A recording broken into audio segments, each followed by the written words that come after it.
తెలుగు రాజ్యంకి స్వాగతం. నేను సత్యనారాయణ. ఆంధ్రప్రదేశ్ ముఖ్యమంత్రి చంద్రబాబు నాయుడు నిన్న నీతి ఆయోగ్తో సమావేశమై వికసిత్ 2047 డాక్యుమెంట్ మీద ఆయన చర్చించారు. 2047 సంవత్సరానికల్లా ఏపీని $2 ట్రిలియన్ ఎకానమీ కింద మారుస్తానని చెప్పారు. ఇవాళ అంటే ఒకరోజు తేడాతో ఇవాళ సిపిఎం పార్టీ బషీర్బాగ్ లో గతంలో జరిగిన విద్యుత్ ఉద్యమం, దానికి సంబంధించిన అమరవీరుల సంస్మరణ కార్యక్రమం ఇవాళ మొదలుపెట్టింది. అంటే ఈ రెండిటికి అంటే రెండు వెంట ఒక రోజు తర్వాత ఒకటి యాదృచ్ఛికంగా వచ్చినప్పటికి కూడా ఇప్పుడు రాబోయే కాలంలో చంద్రబాబు నాయుడు రాష్ట్రంలో అనుసరించబోతున్న విధానాలు ఏంటి, వాటికి ఏంతో గతంలో కూడా ఇప్పుడు ఈ ప్రపంచ బ్యాంకు కానీ సంస్కరణలు కానీ లేదంటే విజన్ కానీ జన్మభూమి కానీ ఇట్లాంటికి సంబంధించి అప్పుడు గట్టిగా ప్రతిఘటించింది ప్రజా సంఘాలు, సిపిఎం సిపిఐ పార్టీలు, అంటే ముఖ్యంగా కమ్యూనిస్టులు. అంటే ఇప్పుడు నిన్న ఆయన డాక్యుమెంట్ ప్రకటించడం, ఇవాళ వీళ్ళు సంస్మరణ సందర్భంగా మళ్ళీ ఆ విషయాన్ని గుర్తు చేసుకోవటం, ఈ రెండు ఫ్యూచర్ లో ఇప్పుడు ఏదన్నా మన ఏపీ పాలిటిక్స్ లో మళ్ళా కొత్తగా కన్ఫ్రంటేషన్ కానీ కొత్త టర్నింగ్ కానీ లేదంటే ఏపీ పాలిటిక్స్ గ్రామర్ ని మార్చే పరిస్థితులు కానీ ఏమైనా వచ్చే అవకాశం ఉందా? దీన్ని మనతో చర్చించడానికి సిపిఎం సెక్రటేరియట్ మెంబర్ బాబురావు గారు మనతో ఉన్నారు. ఆయన అడిగి ఈ విషయం మీద మరికొన్ని అంశాలు తీసుకున్నాం. నమస్కారం అండి బాబురావు గారు. నమస్తే శశాంక్ గారు. నమస్తే. ఇప్పుడు ఈ వికసిత్ 2047 $2 ట్రిలియన్ ఎకానమీ అని నిన్నే ఆయన చర్చించారు. ఇప్పుడు జన్మభూమి 2.0 అంటున్నారు. మళ్ళీ అట్లాగే అంటే ఇక చంద్రబాబు వస్తే మార్కెట్ రిఫార్మ్స్, మార్కెట్ దిశగా. అయితే ఇప్పుడు ఆయన బాణీ మార్చింది ఏంటంటే ఇప్పుడు కొత్తగా అంటే గతంలో పివి నరసింహారావు చెప్పినట్టు రిఫార్మ్స్ విత్ హ్యూమన్ ఫేస్ అన్నట్టు ఇప్పుడు సంపద సృష్టిస్తాము, సంక్షేమం అమలు జరుపుతాం అని చెప్తున్నారు. అంటే ఈ రెండు ఘటనలు ఇప్పుడు నిన్న ఇది ఇవాళ జరగడం యాదృచ్ఛికం అంటారా? అంటే ఒక రకంగా కోయిన్సైడ్ అయినా ఇది తప్పనిసరిగా రెండు విజన్స్, రెండు రకాల విధానాల మధ్య ఇది ఒక రకమైనటువంటి సంఘర్షణ. ఇప్పుడు తెలుగుదేశం అలాగే చంద్రబాబు నాయుడు గారు అవలంబిస్తున్నటువంటి విధానాలు నేను మారాను అని చెప్పారు. సరే, జనం నమ్మారు కొంతమంది, అలాగే వాళ్ళ కార్యకర్తలు కూడా నమ్మారు. ఇవాళ ఆయన వ్యక్తిగతమైన విషయమే చంద్రబాబు గారే కాదు, తెలుగుదేశం విధానాలు గతంలో అనేక సార్లు ప్రజలు తిరస్కరించిన వాటిల్ని ఇప్పుడు అదే విధానాల్ని వైసీపీ ఇంకొక రూపంలో అమలు జరిపారు. దాన్ని ఎన్నికల్లో ప్రజలు తిరస్కరించారు. కాబట్టి టీడీపీని గతంలో తిరస్కరించడమే కాదు, సేమ్ విధానాలు ఇంకో రూపంలో అమలు చేసినందుకు కూడా వైసీపీని తిరస్కరించారు.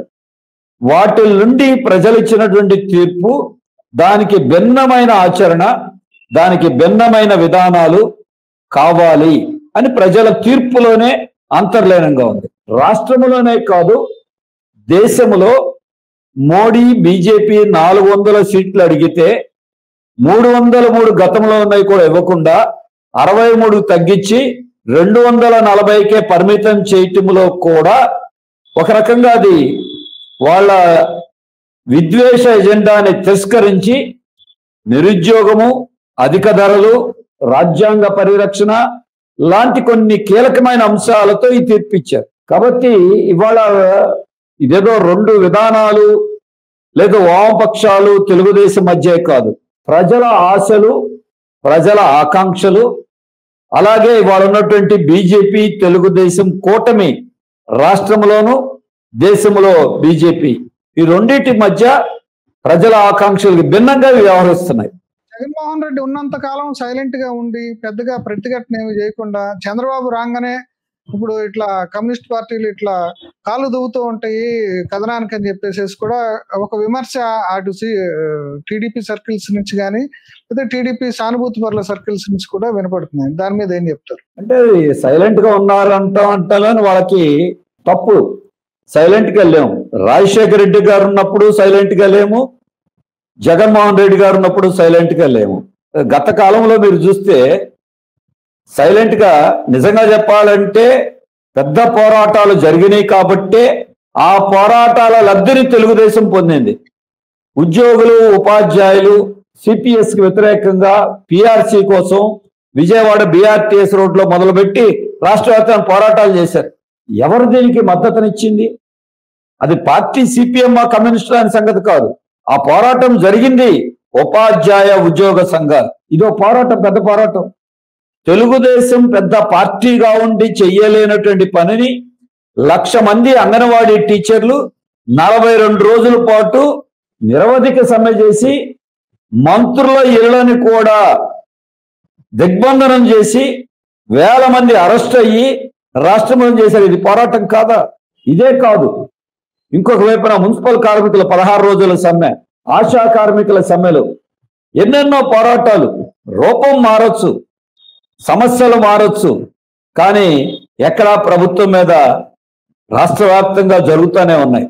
అందుకనే రకరకాల పద్ధతుల్లో జరిగే తప్ప సైలెంట్గా లేవు. చంద్రబాబు నాయుడు ఇప్పుడు మీకు ఇవ్వట్లేదు అంటారా? ఎందుకంటే నిన్న కూడా ఒక మహిళా సంఘం నాయకురాలతో నేను మాట్లాడినప్పుడు ఆమె ఏం చెప్పారంటే, మేము ఒక సిపిఎం మహిళా సంఘమే కాదు, అన్ని మహిళా సంఘాలు కలిసి చంద్రబాబును మేము కలవటానికి అపాయింట్మెంట్ తీసుకుని ఇప్పుడు ప్రస్తుతం జరుగుతున్న స్త్రీల మీద జరుగుతున్న అట్రాసిటీస్ ఇట్లాంటి సమస్యలు నివేదిద్దాం అనుకుంటే ఇంతవరకు మాకు అపాయింట్మెంట్ ఇవ్వటం లేదు అని ఒక అసంతృప్తి వెలిబుచ్చారు. అంటే ఇప్పుడు మీరు చెప్తుంది ఏంటంటే, మీరే ఇప్పుడు జగన్మోహన్ రెడ్డి ఓడిపోవటానికి సిపిఎం కానీ సిపిఐ కానీ ప్రజా సంఘాలు కానీ వాటి కంట్రిబ్యూషన్ ఉంది అంటే వాటి క్రెడిట్ ఇవ్వకపోగా మిమ్మల్ని గుర్తించడం లేదనేది అనుకోవాలి అప్పుడు చంద్రబాబు నాయుడు. అంటే మా కంట్రిబ్యూషన్ ఇంకొకళ్ళ కంట్రిబ్యూషన్ కాదు, ప్రజలు గత ప్రభుత్వం మీద ఆగ్రహంతో తిరస్కరించారు. ప్రజలు గత ప్రభుత్వంలో ఉండేటువంటి చర్యల మీద పోరాటంలో వామపక్షాలు కమ్యూనిస్టులు ముందున్నాం.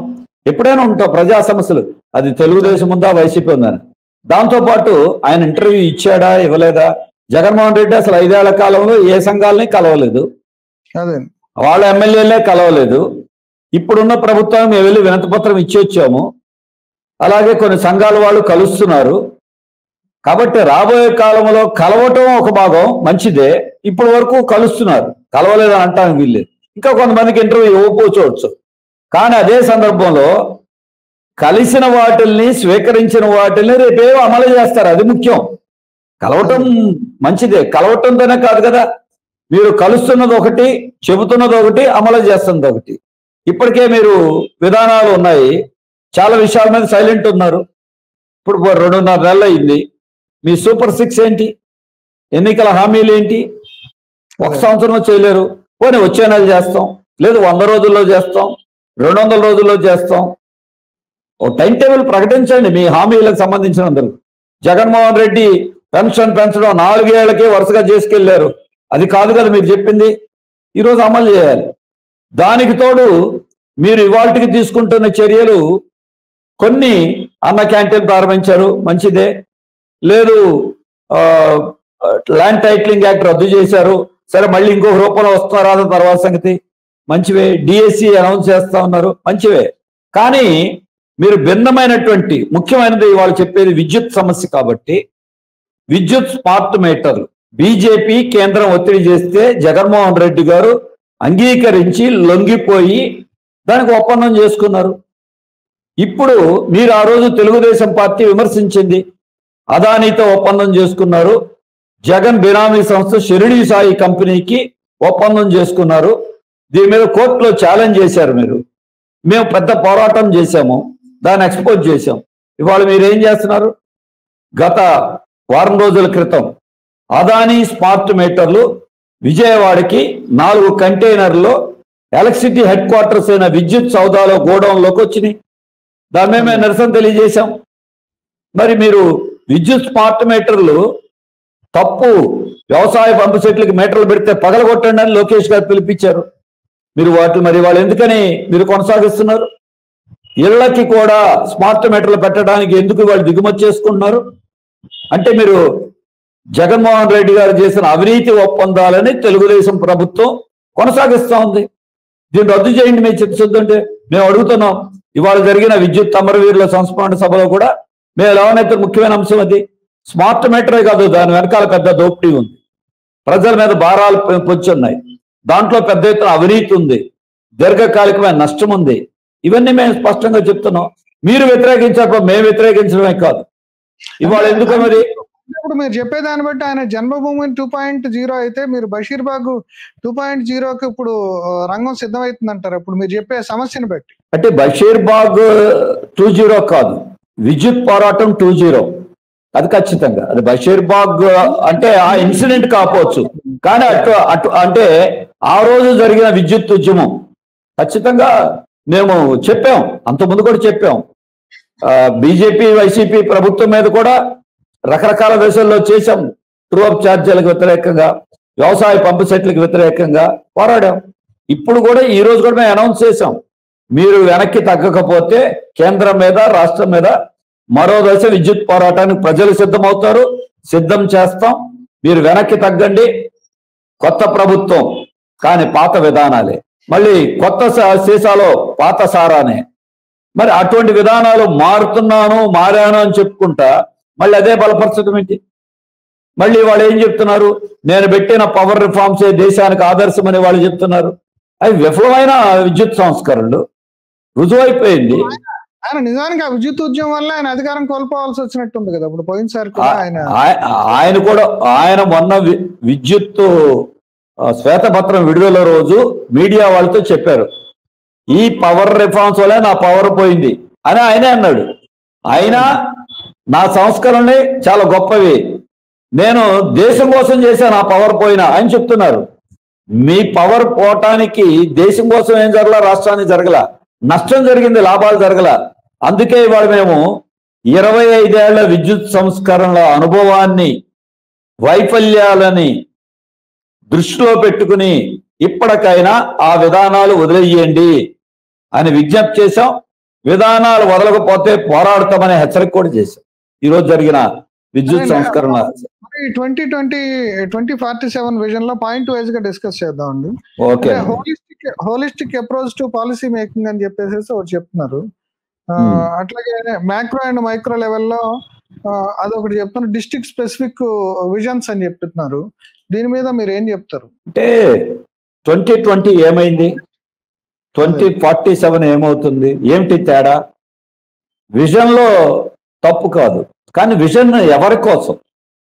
రాష్ట్ర ప్రజలకి మీరు విజన్ ఉపయోగపడాలి.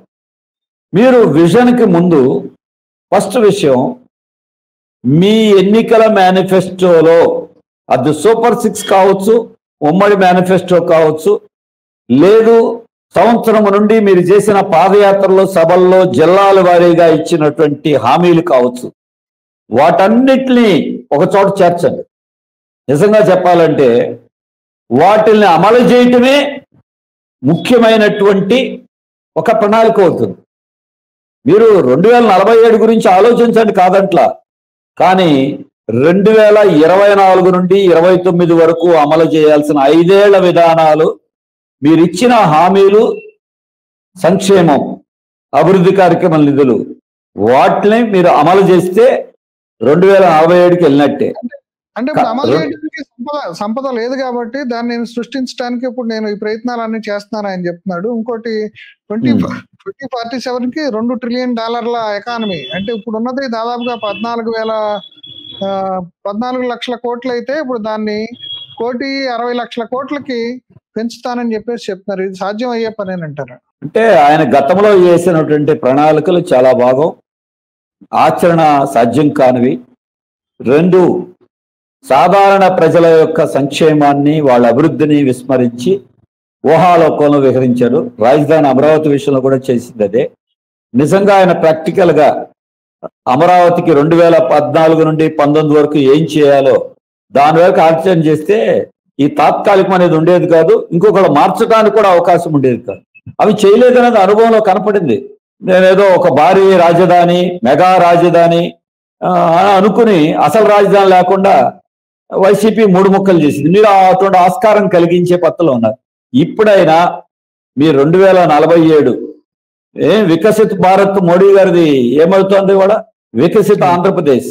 వికసించాల్సింది కార్పొరేట్లు కాదు, వికసించాల్సింది ప్రజలు. మీ వికసిత్ ఆంధ్రప్రదేశ్ లో, వికసిత్ భారత్ లో ఉండాల్సింది ప్రజలు సెంట్రిక్ గా, ప్రజలు కేంద్రంగా. దాంట్లో ఈరోజు మీ విజన్ ఉండాలి. సంపద సృష్టించడమే కాదు, సంపద వికేంద్రీకరణ ఉండాలి. సంపద సృష్టింపుడు భారతదేశంలో జరిగినటువంటి 10 ఏళ్ల కాలంలో మోడీ గారి విజన్, చంద్రబాబు గారు కూడా పొగుడుతున్నారు కదా, ఏమైంది 10 ఏళ్లలో? అదానీ, అంబానీ వికసించారు, రైతులు సంక్షోభంలో పడ్డారు. కార్మికులు ఇబ్బందులు పడ్డారు. అర్థమైంది మన అసమానతలు ఎలా పెరుగుతున్నాయో. ఆంధ్రప్రదేశ్లో కూడా మీరు ఇవాళ వరకు చెప్పే దాంట్లో అటువంటి ప్రజల్ని సెంట్రిక్ గా చేసుకుని సాధారణ మధ్యతరగతి రైతులు వాళ్ళ విధంగా ఉండాలి. కటింగ్ ఎడ్జ్ మెడికల్ సర్వీసెస్ అని చెప్పేసి చెప్తున్నారు. అంటే ఇప్పుడు ఆరోగ్యశ్రీకి బిల్లులు కట్టలేకపోతున్నారు, ఆరోగ్యశ్రీకి సంబంధించిన సేవలు ప్రజలు పొందలేకపోతున్నారు. ఇప్పుడు ఏదో కొత్తగా ఇన్సూరెన్స్ ని లింక్ చేసి ఇప్పుడు ఆరోగ్యశ్రీ చేస్తా ఉంటున్నారు. అంటే ఇది కూడా మార్కెట్ లింక్డే అని అనిపిస్తుంది. దీని మీద మీరు ఏం చెప్తారు? అంటే ఇప్పుడు అంటే మొదటి నుంచి కూడా కమ్యూనిస్ట్ పార్టీలు చెప్తుంది ఏంటంటే ప్రభుత్వ రంగంలో ఉన్న ఆసుపత్రులు, ప్రభుత్వ ఆసుపత్రులు వీటిని అప్గ్రేడ్ చేయాలి, కానీ కార్పొరేట్ దగ్గరకు పంపించి అక్కడ మనం కాస్ట్లీ వైద్యం ఏదో ఇప్పించటం అనేది కొంచెం అది స్టేట్ కి భారం అవుతుంది, ఆచరణ సాధ్యం కాకుండా పోయింది. కాబట్టి ఇప్పుడు మళ్ళీ ఏదో కొత్తగా వీళ్ళు ఇన్సూరెన్స్ బేస్డ్ అంటారు. దీని మీద ఏం చెప్తారు? అంటే ఆరోగ్యశ్రీ పాపులర్ గా ఉండటం వలన ప్రజలను ఆకర్షించింది, తాత్కాలికంగా ప్రజలకి మేలు చేసింది. కాబట్టి ఆ పార్టీని జాగ్రత్తగా చూడాల్సిందే. కానీ ఆరోగ్యశ్రీ ప్రారంభంలోనే ఈ పథకం ఒక రకంగా నెమ్మదిగా ప్రభుత్వం బాధ్యత నుండి తప్పుకోవటాన్ని, ప్రభుత్వ ఆసుపత్రులను నిర్లక్ష్యం చేయటానికి ఇది దారి తీస్తుంది అని ఆ రోజు చాలా మంది హెచ్చరించారు. ఇప్పుడు ప్రభుత్వం కూడా అంతకుముందు కూడా ఒకసారి ఇన్సూరెన్స్ తోనే లింక్ చేశారు, ఇప్పుడు కూడా ఇన్సూరెన్స్ తో లింక్ చేస్తా ఉన్నారు. ఇది ఒక రకంగా చెప్పాలంటే పాశ్చాత్య దేశాల్లో ఆరోగ్యం అంటే ఇన్సూరెన్స్ లింక్డ్ గానే ఉంటుంది. ఇవాళ ప్రైవేట్ ఇన్సూరెన్స్, విదేశీ కంపెనీలు, స్వదేశమైన కార్పొరేట్ కంపెనీలు హెల్త్ ఇన్సూరెన్స్ అనేది వాళ్ళకు ఒక పెద్ద ప్రాఫిట్ ఉన్నటువంటి దీనిగా దానికి వాళ్ళ దిగుతున్నారు. ఆ మోడల్స్ సరైనవి కాదు. అసలు ఇప్పుడు ఉన్నటువంటి ఆరోగ్యశ్రీ మోడల్లోనే ఇంకా చాలా మార్పులు చేయాలి. ఎలా మార్పులు చేయాలి? ప్రాథమికంగా ఉండేటువంటి ప్రభుత్వ వైద్యశాలలు, మిగతా రంగాలు ఎలా ఉన్నా విద్యా వైద్యం బాగా అభివృద్ధి చెందిన దేశాల్లో కూడా ప్రభుత్వ రంగంలో కొనసాగుతున్నాయి. ఇక్కడ వెనకబడలే మనలాంటి దేశాలు, మన రాష్ట్రాల్లో వైద్యం అనేది తప్పనిసరిగా ప్రభుత్వం ఫస్ట్ ప్రయారిటీగా ఉండాలి. దాని నుంచి తప్పుకోవటానికి వాళ్ళ ఇన్సూరెన్స్ గా ఒక ఆరోగ్యశ్రీనే కాదు, రాష్ట్రంలో ఉన్న ప్రజలందరికీ ఇన్సూరెన్స్ బేస్డ్ గా వైద్యం లింక్ చేస్తామనంటే మొదట్లో బాగానే ఉండొచ్చు, కానీ క్రమంగా ఇప్పటికే చాలా ఒడిదుడుకులు ఆరోగ్యశ్రీలో మనం చూస్తున్నాం. ప్రాక్టికల్ ఇబ్బందులు చాలా వస్తున్నాయి. ఏదన్నా ప్యాకేజీ బాగుంటే ఆరోగ్యశ్రీలో చేర్చుకుంటున్నారు ప్రైవేట్ వాళ్ళు, లేకపోతే మా దగ్గర బెడ్లు ఖాళీ లేవని పంపించేస్తారు. మార్కెట్ ఓరియంటెడ్ కాబట్టి ఆ కార్పొరేట్ హాస్పిటల్ కి గిట్టుబాటు అయితే చేస్తారు. అదే గవర్నమెంట్ హాస్పిటల్ అనుకోండి, గవర్నమెంట్ బాధ్యత కాబట్టి కంపల్సరీగా చేయాలి కదా. అవునండి, తప్పనిసరిగా చేయాలి. ఇప్పుడు వైద్య రంగంలో పెడుతున్నటువంటి సంస్కరణలకు సంబంధించి ఆరోగ్యశ్రీ ఒక్క విషయంలోనే కాదు, నియోజకవర్గానికి ఒక ఆసుపత్రి PPP మోడల్లో ప్రారంభిస్తామని ప్రకటన చేశారు. స్థలం ప్రభుత్వాన్ని, ఆసుపత్రి ప్రైవేట్ వాళ్ళు పెడతారు. ఈ మోడల్ కూడా తప్పు. 2 మెడికల్ కాలేజీలు గతంలో జగన్మోహన్ రెడ్డి గారు ప్రభుత్వంలో పెట్టారు, సగం సీట్లు అమ్ముకోవచ్చు అన్నారు. ఇప్పుడు ఈ ప్రభుత్వం మళ్ళీ గుజరాత్ మోడల్ను పరిశీలన చేసి మళ్ళీ వీటిల్లో కూడా కొత్త మెడికల్ కాలేజీలన్నింటినీ దాదాపు ప్రైవేట్ ఓరియంటెడ్ గా వీళ్ళు మారుస్తూ ఉంటారు. అంటే ఈ 3 చూస్తే వైద్య కళాశాలలు, నియోజకవర్గ ఆసుపత్రులు, ఇన్సూరెన్స్ లింకుడు, ఇవన్నీ చూస్తే మళ్ళీ వైద్య రంగంలో ప్రైవేటీకరణ విధానాలని నెమ్మదిగా తీసుకురావడానికి ప్రభుత్వం ప్రయత్నం చేస్తున్నట్టుంది. గతంలో ఇలాగే ప్రభుత్వ ఆసుపత్రుల్లో పరీక్షలు, టెస్టులు చేయటం ప్రైవేట్ వాళ్ళకి ఇవ్వటం, ఇటువంటి కొన్ని స్టార్ట్ చేశారు. అలాగే యూజర్ ఛార్జీలు పెట్టారు, గతంలో ప్రజలు వ్యతిరేకించారు. దాని అనుభవం నేర్చుకుని మారాల్సింది పోయి మళ్ళీ అదే పద్ధతిలో చేయటం అనేది కరెక్ట్ కాదు.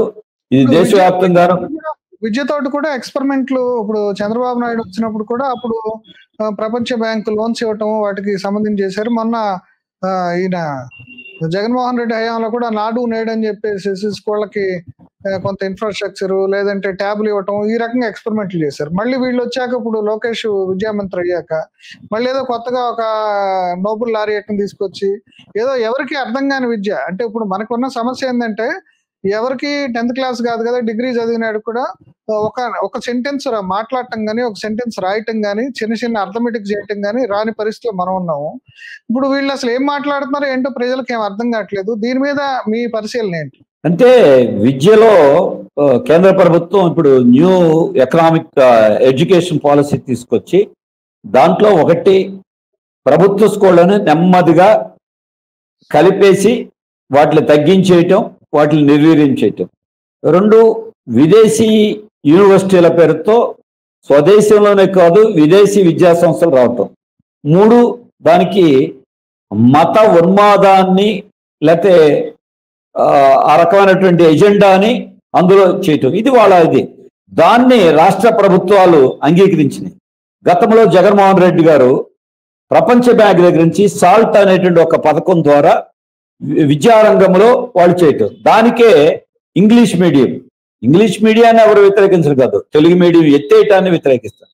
దానికి లింక్ చేయటం, సిబిఎస్ఈ సిలబస్ అంటాం, ఇంకా రేషనలైజేషన్ పేరుతో స్కూళ్ళు కలిపేయటం, అన్ని స్కూళ్ళు ఒక దగ్గరే ఉండాలంటాం, మెర్జర్ చేయటం, ఉపాధ్యాయుల పోస్టులను భర్తీ చేయకపోవటం, ఇలా నెమ్మదిగా ఒకేసారి కాకుండా చేయటం. ఇప్పుడు మళ్ళీ తెలుగుదేశం పేర్లు మారొచ్చు, నాడు నేడు బదులు ఇంకోటి రావచ్చు, కానీ కేంద్ర ప్రభుత్వం యొక్క న్యూ ఎడ్యుకేషన్ పాలసీకి అనుగుణంగానే వీళ్ళు కూడా కొన్ని మార్పులతో తీసుకురావటం ప్రయత్నం చేస్తారు. విద్యారంగంలో ఇప్పుడు మొన్న వచ్చినటువంటి సర్వే ప్రకారం చూస్తే ఈ సిబిఎస్ఈ సిలబస్ అని దానికి తగినటువంటి సన్నాహాలు లేకుండా పెడితే దాని మీద జరిగిన సర్వేలో చూస్తే విద్యార్థులు అత్యధిక మంది చదువులో వెనకబడి ఉన్నారని చెప్పి సర్వే రిపోర్ట్, వాళ్ళ సర్వే, గవర్నమెంట్ సర్వే తెలియజేస్తాం. ఎగ్జామ్ లో వాళ్ళు 60% పైన తప్పారని చెప్పేసి చెప్తాను. అవునండి, అవును. అలాగే గత 3-4 ఏళ్లలో ప్రభుత్వ పాఠశాలల్లో విద్యార్థులు పెరిగినట్టు చూపించారు. ఆచరణ చూస్తే కోవిడ్ తర్వాత ప్రభుత్వ స్కూళ్ళలో విద్యార్థుల సంఖ్య తగ్గుతూ ఉంది. ఇవన్నీ వాళ్ళ సర్వేలే. కాబట్టి ఇటువంటి నేపథ్యంలో తెలుగుదేశం ప్రభుత్వ విద్యా వ్యవస్థని పటిష్టం చేయటం మీద ప్రధాన కేంద్రీకరణ చేసి అమలు చేయాలి.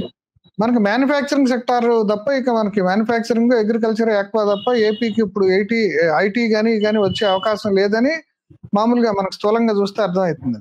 అంటే ఇటువంటి పరిస్థితుల్లో మనం ఐటీఐలు, పాలిటెక్నిక్లు వీటిని స్ట్రెంగ్థెన్ చేసుకోవటం, లేదంటే ఇప్పుడు చైనా ఎక్స్పీరియన్స్ కానీ, కొరియా ఎక్స్పీరియన్స్ కానీ తీసుకుని, అంటే అక్కడ కూడా వాళ్ళు స్కిల్ అంటే ఇక్కడ మనం ప్రతిసారి స్కిల్ యూనివర్సిటీలు పెట్టేస్తున్నారు. మళ్ళీ ఇప్పుడు ఏంటంటే ఇంజనీరింగ్ కాలేజీలు పెట్టినట్టు అసలు ఆ స్కిల్ ఏంటో వాడికి లెక్కలు రావు, ఇంగ్లీష్ రాదు, తెలుగు రాదు, ఏమి రానాడికి ఇంకేమి స్కిల్ నేర్పుతారో అర్థం కాదు. ఇంతకుముందు ఐటీఐలు ఉంటే ఏదో వాళ్ళు కొన్ని ట్రేడ్స్ ఉండేవి, పాలిటెక్నిక్స్ లో కొన్ని ట్రేడ్స్ ఉండేవి.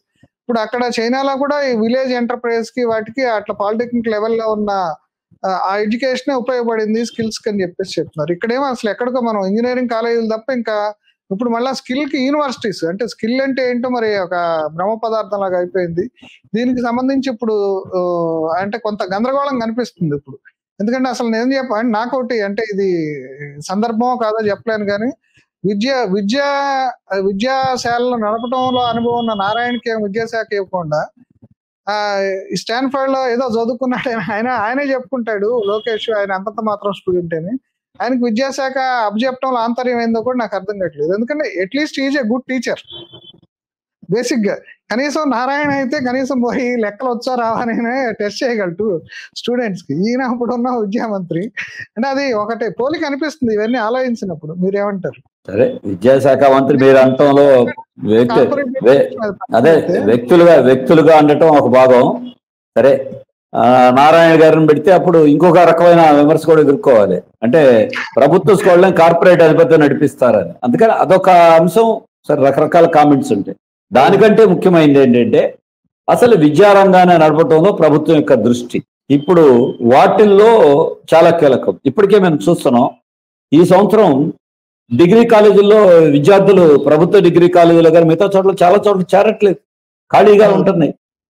ఇంజనీరింగ్ లో కూడా కొన్ని కాలేజీల్లో బాగా చేరుతున్నారు, అందులో కూడా కంప్యూటర్ సైన్స్ చేరుతున్నారు, మిగతా కోర్ బ్రాంచీల్లో లేరు. అలాగే చాలా కాలేజీల్లో అసలు విద్యార్థుల సంఖ్య చేరట్లేదు. ఇప్పుడు వీళ్ళు విజన్ ప్రణాళిక అంటారు. అసలు ప్రణాళికకు అనుగుణంగా ఎంప్లాయ్మెంట్ ఎక్కడ అవసరం, ఏ కోర్సులు అవసరం, ఎన్ని కాలేజీలు అవసరం, ఎంతమంది ఎవరు సంవత్సరానికి బయటికి వస్తే వాళ్ళకి ఉపాధి ఏంటి, ఈ విజన్ ఎక్కడా లేదు. విజన్ ఉందని చెప్తున్నారు తప్ప నిజంగా విజన్ లేకుండా జరుగుతోంది. ఇంజనీరింగ్ కాలేజ్ పెట్టింది, దాంట్లో ఉన్న కోర్సులకి ఇక్కడ ఉన్న అవసరాలకి అసలు మ్యాచ్ అవ్వట్లేదు. అది కనపడిపోతా ఉంది. కనీసం ఇప్పటికైనా చేయాలి. గవర్నమెంట్ ఏం చెప్తోంది, మేము స్కిల్ సర్వే చేస్తున్నాం, అదొక పెద్ద మార్పు తీసుకొచ్చేస్తుంది అంటున్నారు. సరే, సర్వే చేయటం తప్పు కాదు. అంటే స్కిల్ సర్వే ఒక 6 నెలలు సంవత్సరం చేస్తారు. 6 నెలలు సంవత్సరం తర్వాత మీరు ఉద్యోగాల గురించి ఆలోచిస్తారు. అప్పుడు అంటే ఒక రకమైనటువంటి డిలే చేయటం. ఇది స్కిల్ సర్వే చేయండి దీర్ఘకాలికంగా. తక్షణం చేయాల్సిన పని ఏమిటంటే ఇప్పుడున్న అవకాశాల్లో ఉపాధికి ఎక్కడెక్కడ ఎలా అవకాశం ఉంది, మీరు ఏ చర్యలు చేస్తారు, అది వెంటనే స్టార్ట్ చేయాలి. ఇప్పుడు స్టార్ట్ చేస్తే మీకు ఇచ్చిన టైం 5 ఏళ్లే. ఇప్పుడు నిరుద్యోగ భృతి ఎలాగో చేయలేదు. నిరుద్యోగ భృతే పరిష్కారం కాదు. ఉపాధికి ఉన్నటువంటి రకరకాల అవకాశాలు మీరు చూడాలి. చాలా మార్పులు వస్తున్నాయి. ఇప్పుడు ఆర్టిఫిషియల్ ఇంటెలిజెన్స్ వచ్చింది. ఇప్పుడు వరల్డ్లో ఉన్నటువంటి ఎకనామిక్ క్రైసిస్ లో సాఫ్ట్వేర్ రంగంలో కూడా, ఐటీ రంగంలో కూడా చాలా మార్పులు వస్తున్నాయి. బడా కంపెనీలో ఉపాధి తగ్గిపోతా ఉంది. మన ఆంధ్రప్రదేశ్లో ఉండేటువంటి ప్రధానమైనటువంటి సెక్టార్లో ఉపాధి కల్పించడం ఎలా, వాటి మీద ప్రాక్టికల్గా ఉండాలి తప్ప అది వదిలేసి మేము 2047 ఉద్యోగాలు ఇస్తాం, 2029 ఉద్యోగాలు ఇస్తాం అనే దానికి పరిమితం అయితే అది ప్రజల్ని సంతృప్తిపరచు. ఇప్పుడున్నటువంటి దేశ ఎజెండాలో వచ్చినటువంటి అన్ని సర్వేలు తెలియజేస్తున్నట్టే ఎన్నికల్లో కూడా ఉపాధి, నిరుద్యోగం అనేది చాలా కీలక పాత్ర వహించింది మోడీ ప్రభుత్వం మీద అసంతృప్తిలో కూడా అనేది చెప్తున్నారు. కాబట్టి ఆ దృష్ట్యా ఇవాళ చాలా మార్పులు అవసరం.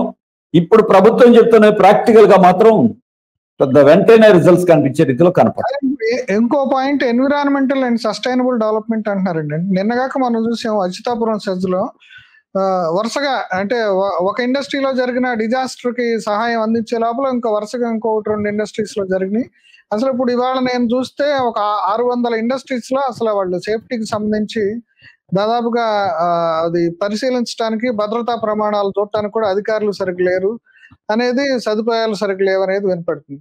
ఇంకా ఇటువంటి పరిస్థితుల్లో ఎన్విరాన్మెంట్ లో అనేది ఎట్లా, ఎందుకంటే మొన్న ఈ మధ్య మా డిజాస్టర్ జరిగినప్పుడు కూడా పవన్ కళ్యాణ్ ఒక మాట అన్నారు, అంటే ఎన్విరాన్మెంట్ గురించి ఆయన మాట్లాడితే మళ్ళీ ఇండస్ట్రీస్ రావని అని, పాసివ్ గా ఇండస్ట్రీస్ రావని అంటారు అనేది కూడా ఆయన పవన్ కళ్యాణ్ అన్నాడు, ఉప ముఖ్యమంత్రి. అంటే ఇప్పుడు ఇది ఎట్లా ఇప్పుడు సాధ్యం అవుతుంది అంటారు ఇప్పుడున్న పరిస్థితుల్లో ఎన్విరాన్మెంట్ అండ్ సస్టైనబుల్ డెవలప్మెంట్ అనే దానికి అసలు నాటి పడిందా? అంటే రివర్స్ లో నడుస్తుంది. అంటే వీళ్ళు ఏదైతే ఆశయం చెప్పారో దానికి రివర్స్ లో నడుస్తుంది. ముందు ఆ రివర్స్ ని ఆపే పరిస్థితి ఏమైనా కనిపిస్తుంది? ప్రభుత్వాలు ఎన్విరాన్మెంటల్ ప్రొటెక్షన్ గురించి మాట్లాడటం తప్ప, నిజంగా చెప్పాలంటే సమస్యలని ప్రభుత్వ విధానాలే సృష్టిస్తున్నాయి. ఇప్పుడు వచ్చినటువంటి మీరు చెప్పినటువంటి కాలుష్యాన్ని నివారించి పర్యావరణాన్ని కాపాడటం ప్రజలకు అవసరం.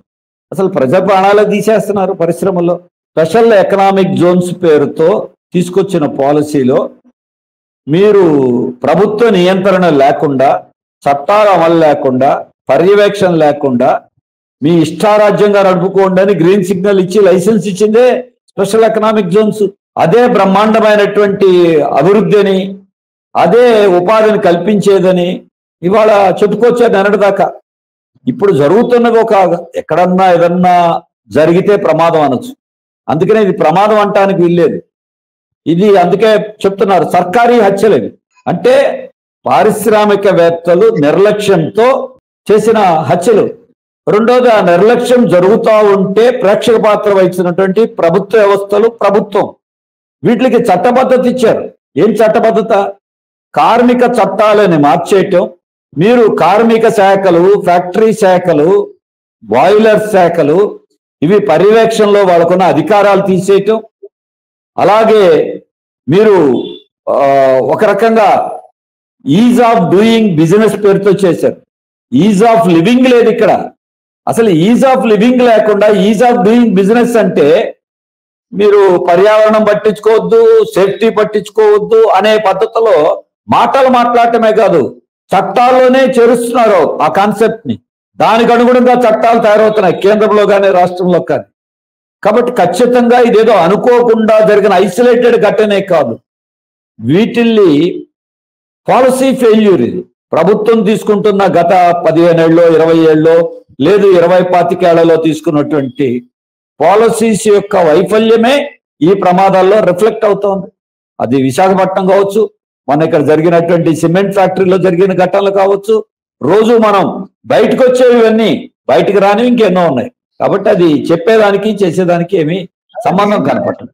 ఇంటర్నేషనల్ టూరిస్ట్ డెస్టినేషన్ కింద మారుస్తామని చెప్పేసి ఒకటి చెప్పారండి. అంటే గతంలో కూడా మనకి సందర్భంగా గుర్తొస్తుంది, అన్ని జాలు పోయినాయి టూరిజం మిగిలిందని చంద్రబాబు నాయుడు అంటాం అనేది ఒకటి ఇది చూస్తుంటే గుర్తొస్తుంది. ఇప్పుడు అది ఏ రకంగా జరుగుద్ది అంటారు అసలు? ఇప్పుడు అది అంటే టూరిజం డెవలప్ చేయటం తప్పు కాదు, కానీ టూరిజం పేరుతో ఆశలు పెట్టుకోవటమో లేదు బేసిక్ రంగాలను వదిలేసి టూరిజంని ఓవర్గా అతిగా అంచనా వేయటమో తప్పు అవుతుంది. ప్రధానమైనటువంటి రాష్ట్రంలో ఉన్నటువంటి వ్యవసాయ రంగం ఒక రకమైనటువంటి సంక్షోభంలో ఉన్నప్పుడు దాంట్లో ఉపాధి చూపించే అవకాశం ఉన్న దగ్గర దాన్ని ఎలా నిలబెట్టాలి, వలసలు ఎట్లా నివారించాలి, వ్యవసాయంలో మార్పులు ఎలా తేవాలి, వ్యవసాయంలో కౌలు రైతులను ఎలా ఆదుకోవాలి, వ్యవసాయ కూలీలకు ఉపాధి హామీ ఎలా కల్పించాలి, రైతు గిట్టుబాటు ధరలు ఎలా ఇవ్వాలి, లేదు వాళ్ళకి కావాల్సిన పంట సహాయం ఎలా ఇవ్వాలి, ఇవి కీలకంగా కేంద్రీకరిస్తే ఈ రాష్ట్రంలో ఉన్న అత్యధిక మంది ప్రజలకి వ్యవసాయంలో ఇవ్వటానికి అవకాశం. రెండోది, అసంఘటిత కార్మికులు ఎక్కువ సంఖ్యలో ఉన్నారు. మొన్న ఎన్నికలో కనపడింది ఏంటి? ఇసుక లేదు. 30 లక్షల మందికి భవన నిర్మాణ కార్మికులు తీవ్రమైన అసంతృప్తిలో ఉన్నారు. వైసీపీ ప్రభుత్వానికి వ్యతిరేకంగా ఓటేశారు. కనీసం మాకేం కొత్త ఉద్యోగాలు ఇవ్వద్దు, మా ఉపాధి మనం చూసుకునే అవకాశం మీరు ఆటంకాలు పెట్టకుండా ఉన్నారు. ఇది ఒక అసంఘటిత రంగం. స్వయం ఉపాధి మీద ఆధారపడిన వాళ్ళు, చిన్న పరిశ్రమలో పనిచేస్తున్న వాళ్ళు, రవాణా రంగంలో పనిచేస్తున్న వాళ్ళు లక్షల మంది పనిచేస్తున్నారు. ఈ అనార్గనైజ్డ్ సెక్టార్ని బతకనివ్వండి, దానికి ఆటంకాలు కల్పించబాకండి, వేధించబాకండి, చేయగలిగిన సహాయం చేయండి. ఇవి చేస్తే సంపద సృష్టించబడుతుంది, ఉపాధి కల్పించబడుతుంది. అలాగే మీరు అన్నట్టు హార్టికల్చర్ కావచ్చు, లేదు ఆక్వా కావచ్చు, అందులో కూడా తీసుకోవాలి జాగ్రత్తలు తీసుకుని ఈ కీలక రంగాల మీద దృష్టి పెట్టి దాంతో పాటుగా టూరిజంలో ఉన్నటువంటి అంశాల మీద ఖచ్చితంగా కేంద్రీకరించవచ్చు. కానీ టూరిజం అంటే అర్థం మొత్తం అన్ని ప్రైవేట్ వాళ్ళకి టూరిజం పేరుతో స్థలాలు అప్పచెప్పటం, అలాగే ఉన్నటువంటి నదీ ద్వీపాలు అప్పచెప్పటం, కీలకమైన ప్రదేశాలు అప్పచెప్పటం, ఇవి తర్వాత గాలి కొదిలేయటం. అసలు ఇప్పుడు డెవలప్మెంట్ అంటేనే రియల్ ఎస్టేట్ పెరిగితే డెవలప్మెంట్ అనే ధోరణికి వచ్చేసినట్టు కనిపిస్తుంది. అంటే రియల్ ఎస్టేట్ వాల్యూస్ పెంచడం, ల్యాండ్ ని కమోడిఫికేషన్ చేయటమే డెవలప్మెంట్ అనే ధోరణికి వచ్చింది. ఆ మధ్య కేసీఆర్ కూడా ₹1,00,000 పొలం 20 లక్షలు అయింది, ₹1,00,00,000 అయింది, అదే అభివృద్ధి నేను సాధించిందని చెప్తాము. అంటే ఇక్కడేమో ఆ మాట ఈ సీఎం అనపోయినా సరే అసలు ఒక రియల్ ఎస్టేట్ పెంచడము, ల్యాండ్ ని ఇప్పుడు కమోడిఫికేషన్ చేయటం అనేది ఒక అభివృద్ధి కింద కనిపిస్తుంది. దాని మీద ఏం చెప్తారు మీరు? ఖచ్చితంగా మీకు అది టీడీపీనా లేకపోతే మీరు అన్నట్టు టీఆర్ఎస్ఆ, వైసీపీనా లేకపోతే కేంద్రంలో ఒక దేశవ్యాప్తంగా ఈ 20-25 ఏళ్లలో ఇటువంటి కాన్సెప్ట్ పెరిగింది. ఏమవుతున్నాయో మనం చూసాం. మొన్న 5 ఏళ్ళు ఆంధ్రప్రదేశ్లో ఏమైంది? అది భూమి క్రియేట్ చేస్తే అది ఎక్కువ కాలం నిలబడుతుంది. కాబట్టి ఖచ్చితంగా అభివృద్ధి జరగాల్సిందే, వాటిని భూములను సక్రమంగా వినియోగించాల్సిందే, భూముల్లో ఉండేటువంటి పేద మధ్యతరగతి రైతులు లాభపడాల్సిందే, తప్పులేదు.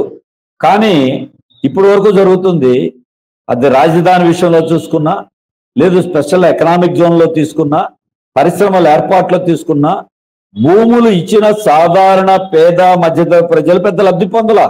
నిజంగా వాళ్ళకి లబ్ధి పొందితే భూములు రేటు పెరిగితే పర్వాలా. ఇప్పుడు జరుగుతున్నటువంటి భూ కుంభకోణాలన్నీ మీరే చెప్తున్నారు పెద్దవాళ్ళ చేతిలోకి వెళ్ళిపోయినాయి. మరి పెద్దవాళ్ళ చేతిలోకి వెళ్ళిన అసైన్డ్ భూములు మొదలుకొని మిగతావన్నీ కూడా కారు చౌకగా కొట్టేసి మీరు భోగాపురం ఎయిర్పోర్ట్ తీసుకున్నా, ఇటు రాజధాని చూసుకున్నా, విశాఖలో రాజధాని అనే పేరుతో వైసీపీ చేసిన దందా చూసినా, ఆ గతంలో రాజధాని అమరావతి ల్యాండ్ లో వచ్చినటువంటి చూసినా, ఇప్పుడు అసైన్డ్ చట్టాన్ని దుర్వినియోగం చేశారని వస్తున్న వార్తలైనా, ఇవన్నీ ఏం చూస్తున్నాం? భూములను అడ్డం పెట్టుకుని కార్పొరేట్లు బాగుపడటం ఒక భాగం, అధికార పార్టీలో ఉన్న నేతలు ప్రజాప్రతినిధులు పెద్ద ఎత్తున మీరు భూములకి వాల్యూ పెంచడం కాదు, ప్రభుత్వ భూముల్ని పేదల భూముల్ని లాక్కుని దండుకుని దోపిడీ చేసి వాళ్ళకి భూమి లేకుండా చేస్తున్నారు. ఇది కళ్ళ ముందు కనపడతా ఉన్నాయి. మరి ఇటువంటి సందర్భంలో మరి ఈ ప్రభుత్వం అలా జరగదని గ్యారంటీ ఏమైనా ఉందా అంటే, ఈ రోజే ఒక వార్త ఆంధ్రజ్యోతిలోనే వేశారు. ఎక్కడో ఉన్నటువంటి టీడీపీ సంబంధించిన నాయకులు ల్యాండ్ అమ్మకపోతే అని వాళ్ళు తక్కువ రేటుకి అమ్మాలని బెదిరిస్తున్నారు అని చెప్పి వార్తలు వచ్చినాయి. ఇట్లా రకరకాల దీన్ని వాళ్ళ ఈ ప్రభుత్వం కూడా అట్లాగే లాజిస్టిక్ సబ్ గా డెవలప్ చేయటం, స్కిల్ డెవలప్మెంట్, ఇట్లా చాలా అంశాలు ఉన్నాయండి. అంటే ఇవన్నీ ఓకే. అంటే ఇప్పుడు అసలు మొత్తం పాలసీ వైజ్ గా ఇప్పుడు మీరు ఈ వికసిత్ 2047, జన్మభూమి 2.0 వీటి మీద ఇప్పుడు ఏదన్నా ప్రభుత్వం ఏ రకంగా డైరెక్షన్ ఉండాలి అనే దాని మీద మీరు ఏదైనా ముఖ్యమంత్రికి చెప్పడం కానీ, ఇప్పుడు ఇలా వెళ్తే బాగుంటది అనేది దాని మీద కానీ ఇప్పుడు ఏం చేసే అవకాశం ఉంది? అంటే కార్యాచరణ ఫ్యూచర్ లో ఇప్పుడు ఏం చేస్తారు? అంటే ముఖ్యమంత్రి గారికి మేము కలిసినప్పుడు ఒక కోర్కెల పత్రం ఇచ్చాం. అందులో చాలా అంశాలు భూములకు సంబంధించి కూడా చెప్పాం. అలాగే గవర్నమెంట్ ఈ సెప్టెంబర్ నెలలో ఈ వికసిత ఆంధ్రప్రదేశ్ మీద విజన్ మీద ఒక డ్రాఫ్ట్ విడుదల చేస్తాం, దాని మీద ప్రజల అభిప్రాయాలు తీసుకుంటాం అని చెప్తున్నారు. ఖచ్చితంగా వాళ్ళ విజన్ సమగ్రంగా విడుదలైన తర్వాత దాన్ని అధ్యయనం చేస్తాం. దాంట్లో ఉండేటువంటి దానికి మంచి ఉంటే ఆ మంచి అంశాల వరకు మేము బలపరుస్తాం. కానీ ఇవాళ వస్తున్నటువంటి స్టేట్మెంట్లు, మాటలు, ప్రకటనలు, గతంలో అవలంబించిన విధానాలు చూస్తే ఆయన విజన్, రెండోది కేంద్ర ప్రభుత్వం యొక్క వికసిత భారత్ నేపథ్యంలో ఈ వికసిత ఆంధ్రప్రదేశ్ ఉంటుందని చూస్తే కనుక ఖచ్చితంగా కొన్ని ప్రమాదకరమైన అంశాలు ఉండేట్టుగానే తొలి అడుగులు కనపడతా ఉన్నాయి. అయితే అది డాక్యుమెంట్లో ఎలా ఉంటుందో చూస్తాం, ప్రత్యామ్నాయాలు మేము సూచిస్తాం. దాంట్లో విజన్ మొత్తం మీద ఉద్యమాలు కాకపోయినా విడివిడిగా వచ్చే ప్రతి అంశం మీద మేము ఖచ్చితంగా స్పందిస్తాం. ఇప్పుడు వీటిలో ఆల్రెడీ ఈరోజు మేము చెప్పింది, విద్యుత్తులో ట్రోప్ ఛార్జీలు రద్దు చేయాలి, మీరు హామీ ఇచ్చారు. స్మార్ట్ మీటర్లు ఆపాలి, విద్యుత్తులో ఉన్నటువంటి అదానీ కంపెనీలతో చేసుకున్న ఒప్పందాలు, షిరిడీ షాయితో చేసుకున్న ఒప్పందాలు, భూముల కేటాయింపులు రద్దు చేయాలి. దీని ఖచ్చితంగా మేము ప్రారంభిస్తాం. అలాగే సూపర్ 6 లాంటి, అలాగే మీ ఇచ్చిన ఎన్నికల మేనిఫెస్టోలో హామీలు ఇప్పుడు దాకా జనం చూశారు. స్పష్టమైనటువంటి ప్రకటన మీ నుంచి రాకపోతే ప్రజలు వాటిల్ని అడుగుతారు. అడిగినప్పుడు ప్రజలకు అండగా నిలబడతాం. అలాగే రేపు సెప్టెంబర్ నెలలో రెవెన్యూ సదస్సులు జరుపుతామని ప్రకటన చేశారు. ఈ రెవెన్యూ సదస్సుల్లో మేము ఆల్రెడీ వ్యవసాయ కార్మిక సంఘాలు, రైతు సంఘాలు పిలిపించారు. మేము సిపిఎంకు కూడా పిలిపిస్తున్నాం. ప్రజలను ఆ రెవెన్యూ సదస్సుల్లో మీరు పాల్గొనండి. దళితుల దగ్గర, పేదల దగ్గర, వ్యవసాయ కూలీల దగ్గర, చిన్న రైతుల దగ్గర ఉన్న భూములకి మీరు చట్టబద్ధత కల్పించండి, వాటికి హక్కులు కల్పించండి. ప్రస్తుత ఖజానా పరిస్థితుల్లో ఇప్పుడు మీరు చెప్పే ఈ సంక్షేమ పథకాలన్నీ అసలు అమలు జరపడం సాధ్యమవుతుంది అంటారా? అమలు జరపడం సాధ్యమవుతుందని వాళ్ళే చెప్పారు. టీడీపీ మేము సంపద పెంచుతాం, అంతకుముందు అవినీతి జరిగింది, అవినీతిని అరికడితే కావాల్సిన డబ్బు ఉంటుందని వాళ్ళే చెప్పారు. వాళ్ళు చెప్పారు. మేమేం చెప్తున్నాం అంటే, మీరు చెప్పారు కాబట్టి అమలు చేయండి అంటున్నాం. రెండో విషయం కూడా మేము చెప్పదలుచుకున్నాం. కేంద్ర ప్రభుత్వం నుంచి నిధులు రావాలి, కేంద్రం నుంచి నిధులు రాబట్టండి, మీరు ఆ పని చేస్తే డబ్బులు వస్తాయి. రాష్ట్రంలో మేము చెప్తున్నాం, కేంద్రానికి చెప్తున్నాం, సంపద ఉన్న కార్పొరేట్ల మీద ట్యాక్సులు వేయండి, సామాన్యులకు తగ్గించండి అని. మీరు కేంద్రంలో ఉన్నారు కదా, కేంద్రాన్ని సంపద మీద 1% ట్యాక్స్ పెంచమనండి, ఆ డబ్బుని రాష్ట్రాలు బదలాయించమనండి. కాబట్టి అసాధ్యమేం కాదు, కానీ మీరు ఇదే సెటప్లో ఉంటే అసాధ్యం. మీ పద్ధతిని మారిస్తే ఆర్థిక వనరులకి తప్పనిసరిగా స్కోప్ ఉంది. కాబట్టి అటు సంక్షేమాన్ని, అభివృద్ధిని చేయొచ్చు. మా దగ్గర మేము ఆల్రెడీ స్పష్టంగా చెప్తున్నాం, ధనికుల మీద పన్నులు వేయండి, పేదలకి మధ్యతరగతికి రాయితీని ఇవ్వండి, అలాగే సంక్షేమ పథకాలు అమలు చేయండి, ఇంకో వైపున అభివృద్ధి చేయండి, ఉపాధి చూపించండి. మేము క్లియర్గా మా ఊరికనే విమర్శించడమే కాదు, ప్రత్యామ్నాయ మార్గాలు కూడా సూచిస్తున్నాం. రేపు ప్రభుత్వం కనుక ఇటువంటి వాటి మీద అఖిలపక్ష సమావేశాలు ఇచ్చినా, లేదు మా అందరి అభిప్రాయాలు అడిగితే మా దృష్టిలో ఉన్న ప్రత్యామ్నాయాలన్నీ చెబుతాం. వాటిని అమలు చేయొచ్చు, చెయ్యాలి, చేసే మార్గాలు ఉన్నాయి. మీరు దీనికి వికసిత్ 2047 కి ఏమన్నా ప్రత్యామ్నాయం చూపిస్తారా? అంటే వికసిత్ 2047 లో ఇంకా ఏమి ఉంటాయి అనేది విడివిడిగా చెప్తున్నారు. ఇప్పటి వరకు మేము వికసిత్ భారత్ చూసిన తర్వాత వికసిత్ ఆంధ్రప్రదేశ్ కూడా అలాగే ఉండే అవకాశం ఉంది కాబట్టి మేము ఖచ్చితంగా ప్రత్యామ్నాయం సూచిస్తాం. ఇప్పుడు ల్యాండ్ లో ఎటువంటి ప్రత్యామ్నాయం ఉండాలో చెప్పాం, అలాగే విద్యుత్తులో ఎటువంటి ప్రత్యామ్నాయం ఉండాలో మేము సూచిస్తున్నాం.